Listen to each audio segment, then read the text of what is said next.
Bismillahirrahmanirrahim. Assalamualaikum warahmatullahi wabarakatuh. Waalaikumsalam warahmatullahi wabarakatuh. Alhamdulillah, alhamdulillahirabbil alamin. Wassalatu wassalamu ala asrofil anbiya'i wa mursalin wa ala alihi wa ashabihi ajma'in amma ba'du. Qala Allah Ta'ala fil Qur'anil Karim. A'udzubillahi minasyaitonir rajim. Bismillahirrahmanirrahim. Ya ayyuhalladzina amanu kutiba alaikumus syiyam kama kutiba alal ladzina min qablikum la'allakum tattaqun. Sadaqallahul azim. Sadaqan nabiyul karim. Wa nahnu ala zalika minasyahidin wa syakirin. Walhamdulillahi rabbil alamin. Pertama-tama dan utama sekali, marilah selalu kita bersyukur pada Allah Subhanahu wa taala, yang mana Allah telah banyak memberikan rahmat dan nikmat kepada kita semuanya, sehingga kita dapat kembali hadir pada pagi ini dalam rangka mentadabburi Al-Quran. Dan kita ingin dipanggil Allah dengan panggilan abdan syakuran, hamba yang pandai bersyukur. Kita syukurin Allah titip Islam kepada kita, dan itu kita jaga, karena ini amanah Allah. Bukankah pada saat kita sebelum lahir Allah katakan, alastu birabbikum, qalu bala syahid. Kita diberikan Allah nikmat Islam. Kemudian Allah berikan kita nikmat iman. Dengan nikmat iman ini, alhamdulillah, mudah bagi kita untuk beramal soleh. Mudah kita sholat, mudah kita berpuasa, mudah bagi kita menyisihkan sebagian harta kita di jalan Allah. Mudah bagi kita semuanya itu. Kenapa? Faktor iman yang ada dalam diri kita. Kemudian ringan bagi kita untuk meninggalkan semua larang-larang Allah. Tidak boleh berjudi, bagi kita mudah. Tidak boleh berbuat maksiat, mudah bagi kita. Tertinggalkan itu semuanya. Demi kita kepatuhan kita pada Allah. Iman itu. Kemudian Allah berikan kita nikmat sehat badan, sehingga kita sempurna dalam melaksanakan tugas sehari-hari. Mudah bagi kita semuanya itu. Kemudian Allah berikan kita nikmat panjang umur. Dengan nikmat panjang umur, kita masih diberikan kesempatan oleh Allah untuk berbuat suatu kebaikan, beramal soleh. Dan kita memperbanyak.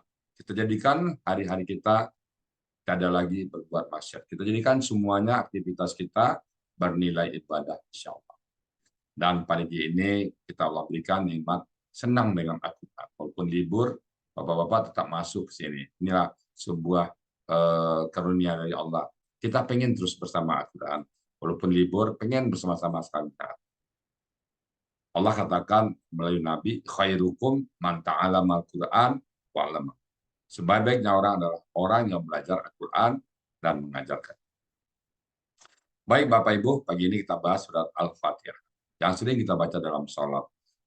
Yang bukan sering lagi, wajib tiada sholat tanpa membaca Al-Fatihah. Nah, kita ingin tahu arti Al-Fatihah itu apa.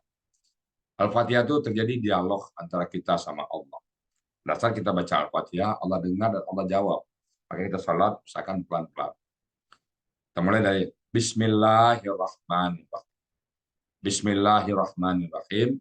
Dengan nama Allah yang Maha Pengasih lagi Maha Penyayang. Allah memberikan kasih kepada kita tanpa pilih. Mau kita taat kepada Allah, mau tidak taat kepada Allah, Allah pasti berikan. Nampak di fisik kita.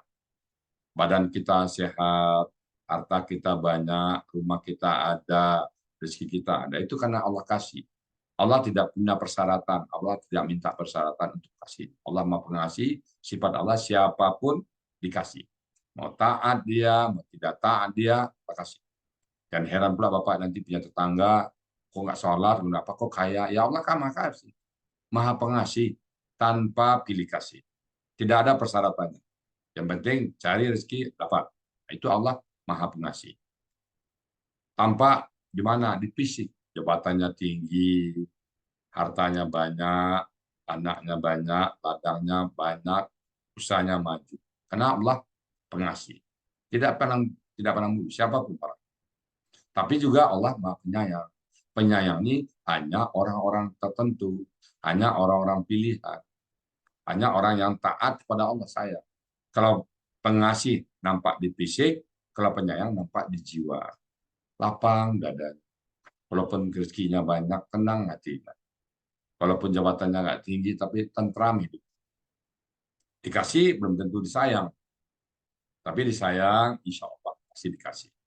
Disayang oleh Allah untuk imannya hidupnya. Kalau kita sudah bersama Allah, insya Allah semua jadi mudah. Jadi kalau dikasih, nampak di fisik, disayang, nampak di batin, jiwa tertenang. Nah, kita pengen dikasih dan disayang. Karena Allah punya dua-duanya. Kita kaya, hati tenang, kecepatan kita tinggi, kita taat sama Allah. Tidak ada satupun yang bisa menghalang kita dari dekat kepada Allah. Semua nikmat-nikmat Allah itu kita gunakan seluruhnya. Apakah Allah titip kepada kita jabatan, apakah Allah titip kepada kita harta, apakah Allah titip kepada kita popularitas, apakah Allah titip apapun kepada kita, semuanya kita jadikan untuk mendekatkan diri kita kepada Allah. Nah, kemudian kita menyadari, Bapak Ibu pernah nggak menghitung nikmat Allah? Andai saja Allah tagih kepada kita udara. Bapak Ibu, kalau tabung oksigen berapa satu di masjid, di rumah sakit? Katakan 500.000, sejuta satu tabung. Habis 2 seminggu, 2 juta. Sebulan berapa? 8 juta. Setahun 90 juta. Bapak Ibu hidup berapa tahun? Kalikan aja 90 juta kali 80 tahun. Ibu Yuliani misalnya 70 tahun, 90 juta kali 70 tahun. 6 miliar ya, 6 miliar. Pernahkah Allah tagih angka segitu? Bu Ilianis Zakaria, kau kan sudah hidup darahku. Ini tagihannya. Nggak pernah, Pak. Air, saya pernah ngitung dulu ada kemarau panjang di Jakarta. Itu dibuat hujan buatan. Cuman 5 menit, Bu. 5 menit hujan itu biayanya antara Pramuka ke Lapang Halim. Itu biaya buatan hujan buatan itu luar biasa banyak. Miliaran, bulan miliar. Nah, saya hitung pernah dulu, andai saja tak setengah jam hujan itu, Allah buat hujan agak lebat, ditagih kita, Bu, per kepala kena berapa, Bu? 900 juta setengah jam. Hitung-hitung kasar saya. Nah, kalau kalau Allah tagih air ke kita, maka selama hidup kita kerja hanya untuk membayar air. Setara dengan PAM tagihan. Tapi Allah tidak tagih. Allah tagih apa bentuknya? Fama khalaqtu jinna wal insan illa liya'budun. Tidaklah aku ciptakan jin dan manusia kecuali mengaku. Allah tagihannya apa? Sembahlah aku. Allah nggak nagih yang baik. Nah, mudah-mudahan kita betul-betul apapun jabatan kita, apapun yang kita miliki, siapapun kita, apapun aksesoris kita, tujuan hidup kita cuma satu, bertakwa kepada Allah. Jadi, jadikan semua itu untuk mendekatkan diri kepada Allah. Alangkah ruginya kita. Andai saja titipan Allah berupa harta, titipan Allah berupa ilmu pengetahuan, titipan Allah berupa kekayaan, titipan Allah berupa kekuasaan, justru melanggar perintah Allah, justru menjauh kita dari Allah, sangat disayangkan. Jadi kita selalu bersyukur. Banyak betul nikmat Allah. Dua aja, nikmat udara, nikmat air. Kalau Allah tagih, maka kita tak mampu untuk membayar. Nah, begitu banyak nikmat Allah, sadarin belum nikmat ke depan mata, nikmat melangkah. Apakah melangkah itu kita bisa menyaksikan betulan? Enggak betulan. Kedipan mata, apakah kebetulan? Coba Bapak bayangkan, nggak bisa mata berkedip. Apa jadi mata kita? Kita melangkah. Bahkan ada seorang ulama mengatakan, andai saja Allah tagih satu mata kita, maka selama hidup kita bekerja, beribadah, nggak cukup. Maka Allah katakan, kalau kau hitung nikmatku, kau nggak akan mampu. Kenapa? Kemampuan kita menghitung nikmat Allah juga dari nikmat dari Allah. Apalagi. Nah, setelah kita sadari semua nikmat-nikmat Allah, nikmat air, nikmat udara, nikmat sehat badan, punya anak, punya istri, punya saudara, itu semua nikmat, maka kita ucapkanlah berikutnya, Alhamdulillah, Rabbil Alamin. Kita sadari semuanya bahwa nikmat itu datang dari Allah. Kita puji Allah. Kenapa? Orang Bani Israel pertama kelakuannya apa? Tidak mensyukuri nikmat Allah.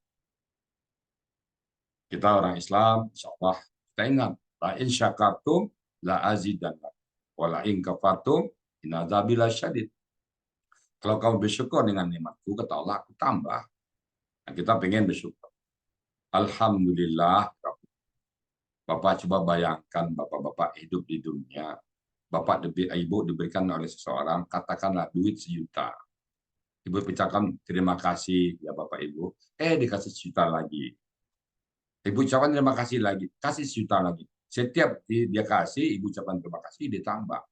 Ada nggak orang di dunia seperti itu sekarang? Nggak ada. Kalau ada orang tuh sayang ke sana itu. Dikasih alhamdulillah, terima kasih lagi kan. Allah sang pencipta kita berjanji, la in syakartum la azidannakum. Sungguh kalau kau bersyukur aku tambah. Alhamdulillah ya Allah. Engkau berikan aku sehat dan sehat. Alhamdulillah ya Allah, kau berikan aku nikmat mencintai aku. Nikmat mencintai Al-Quran itu tidak sembarang orang, Bapak Ibu saudara. Pilihan. Hanya orang-orang tertentu yang Allah berikan mencintai Quran ini. Tidak semua orang. Saya punya saudara, saya punya ini, saya punya paman, ponakan diajak, belum tentu mau dia. Bahkan saya punya saudara nggak mau, belum tertarik. Bahkan ada orang yang sajak Quran malah marah. Ibu, walaupun libur, masuk tetap. Alhamdulillah. Itu nikmat yang besar pada kita semua.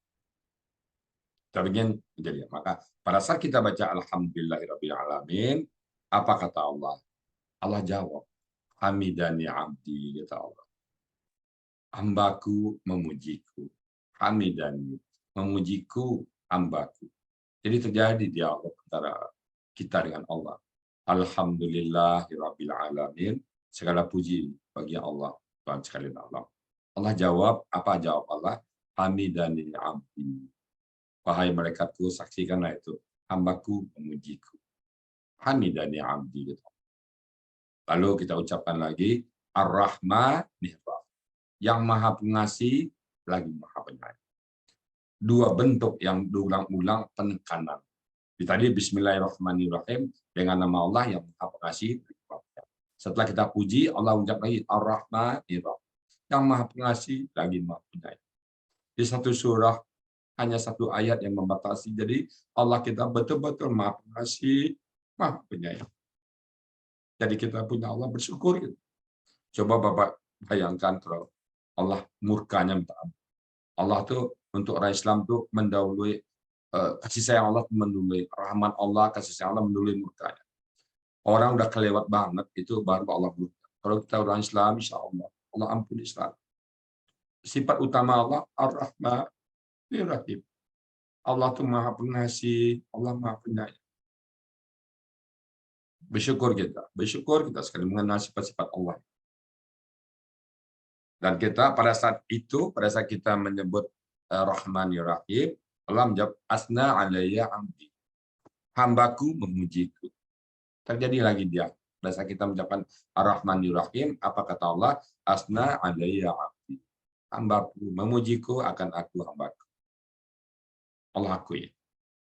Kemudian setelah kita mengucapkan, kita sadar-sadarnya bahwa apapun yang Allah berikan kita itu yang terbaik. Siapapun Bapak Ibu sekarang, itu yang terbaik. Kita punya rumah kecil, itu yang terbaik. Kalau rumah gede kita sombong, kita Pak. Bapak tahu siapa orang yang paling sombong di dunia, tidak pernah gagal. Jabatannya tinggi, kokosannya besar, orang patuh semua. Kalau tembak orang, dibunuh orang, nggak ada yang protes ke dia. Nah, saking tingginya dia, saking dia tidak pernah gagal, dia sampai mengatakan, Ana rabbukum a'lam. Aku Tuhan kalian semua. Jadi gagal perlu. Musibah penting, ujian penting di kita semuanya. Untuk menentukan bahwa kita betul-betul hamba Allah. Kita bukan segala-gala. Kebahagiaan kita, kadang-kadang kita mensyukurinya. Nikmat Allah disyukurin itu biasa. Tapi kalau musibah yang kita anggap musibah, yang kita anggap sebuah yang tidak enakan, kita tetap bersyukur. Kenapa? Tidak ada satupun yang kita dapati kecuali izin Allah. Mau musibah dia, mau dia itu kemalangan, tetap izin Allah. Jadi kita selalu mengatakan Ar-Rahmanir-Rahim. Alhamdulillah ya Allah. Allah menjawab asna alayya. Kemudian kita ucapkan berikutnya Maliki yaumiddin. Penguasa di hari pembalasan, raja di akhirat. Pada saat itu nggak akan ada lagi berlaku hukum dunia. Hanya ad-din, hukum akhirat, hukum agama. Apa itu? Al-Quran dan hadis. Saat itu nggak berlaku lagi undang-undang, nggak berlaku lagi apapun ketentuan dunia. Maliki yaumiddin. Pada hari itu hanya agama yang ditegakkan. Apa landasannya? Al-Quran dan hadis. Alhamdulillah kita sudah membahas Al-Quran. Pada saat kita baca Maliki yaumiddin, kita sadari bahwa semua yang akan kita lakukan nanti akan ditanya oleh Allah, maka Allah menjawab, majadani abdi. Hambaku memuliakanku, kata Allah. Alhamdulillah. Terjadi dialog kita. Maka baca Al-Fatihah itu pelan-pelan, Bapak Ibu. Salat. Bismillah. Hayatin. Bismillahirrahmanirrahim. Alhamdulillahirabbil alamin. Seolah kita dengar hamidani abdi. Ada kita dengar bisikan halus hamidani abdi gitu. Pada saat kita baca Ar-Rahmanir-Rahim, kita dengar, kita pelan-pelan bacanya. Seolah kita mendengar asna alayya abdi. Pada saat kita baca Maliki yaumiddin, Allah menjawab majadani abdi. Nah, puncaknya kita baca iyyaka na'budu wa iyyaka nasta'in. Itu puncaknya. Pada saat kita baca iyyaka na'budu wa iyyaka nasta'in, kita berseru kepada Allah, iyyaka, hanya kepada Engkau, Allah. Iyyaka. Iyyaka satu bentuk kata yang mungkin satu-satunya dalam Al-Quran seperti ini. Biasanya na'buduka, kami menyembah kepada Engkau. Ini enggak iyyaka, ka taruh depan. Iyyaka, hanya kepada Engkau. Na'budu, kami menyembah. Ini di sini karena bentuknya KKSAD bisa terjemahkan iyyaka na'budu, hanya kepada Engkau kami senang menyembah. Hobi kami menyembah. Kami akan selalu menyembah kepadamu sampai akhir hayat kami. Iyyaka na'budu, hanya kepada Engkau menyembah. Kami tidak akan menyembah yang lain. Wa iyyaka, dan hanya kepada Engkau nasta'in. Kami minta tolong. Kami tidak akan minta tolong kepada yang lain. Pada saat kita baca iyyaka na'budu wa iyyaka nasta'in, seolah Allah mengatakan kepada malaikat, hai malaikatku, ini urusanku dengan hambaku saja. Kau nggak bisa ikut campur. Maka Allah katakan apa? Haza baini wa baina abdi. Ini urusanku dengan hamba. Kau nggak bisa ikut campur lagi. Kalau yang lain dicatat oleh mereka. Tapi yang satu, pada saat kita baca iyyaka na'budu wa iyyaka nasta'in, maka Allah katakan haza baini wa baina abdi. Hai malaikatku, ini urusanku dengan hamba. Kamu nggak bisa ikut campur. Bapak Ibu bayangkan dalam satu rapat besar, katakan presiden atau gubernur sedang pidato, lalu kita dipanggil depan, ditinggalkan pidatonya, hai Mbak Ade, sini kata presiden. Aku senang sama kau orang ini, kau lah sahabatku, kata presiden misalnya. Habis itu dia naik ke mimbar lagi, Mbak Ade kembali ke tempat. Apa kejadian itu? Berarti kita dianggap betul-betul spesial saat itu. Karena dia mau meninggalkan yang lain untuk menyapa. Nah, pada saat kita baca iyyaka na'budu wa iyyaka nasta'in, Allah selalu mengatakan kepada malaikat, makanya makam malaikat itu di bawah manusia sedikit. Pada saat Nabi Isra Mi'raj, satu tempat malaikat udah nggak bisa lagi. Ya kekasih Allah kata Muhammad, ini tempatku batas, aku nggak bisa lagi lebih dari sini. Nah, hanya satu manusia yang dapat dekat dengan Allah, yaitu Nabi Muhammad SAW. Dekat sekali dengan Allah, melebihi dekatnya malaikat. Nah, pada saat ini nampak dalam kata iyyaka na'budu wa iyyaka nasta'in. Hai malaikat, ini antaraku dan hambaku. Haza baini wa baina abdi. Ini antaraku dengan hamba. Dan Allah tutup dengan kata-kata wali abdi masa'ala. Dan bagi hambaku ini, apapun yang dimintanya aku penuhi. Kita baca iyyaka na'budu wa iyyaka nasta'in. Allah menjawab haza baini wa baina abdi. Wali abdi masa'ala. Dan bagi hambaku, apapun dimintanya aku kasih. Apa yang kita minta setelah itu? Setelah Allah menyatakan buka diri untuk meminta kita, pertama minta, apakah kita minta harta? Tidak. Apakah kita minta jabatan? Tidak. Yang kita minta apa? Ihdinas siratal mustaqim. Ya Allah, tunjuki kami jalan yang lurus. Kita tidak minta harta dulu. Kita tidak minta jabatan. Kan kita minta ihdinas. Ya Allah, Tunjuki kami ya Allah siratal mustaqim, jalan yang lurus, jalan akan bertemu aku dengan kau dan dia. Kita tidak minta jabatan, Bapak Ibu semua. Kita tidak minta harta. Kita tidak minta aksesoris dunia. Yang kita minta adalah ihdinas siratal mustaqim. Kita minta jalan lurus.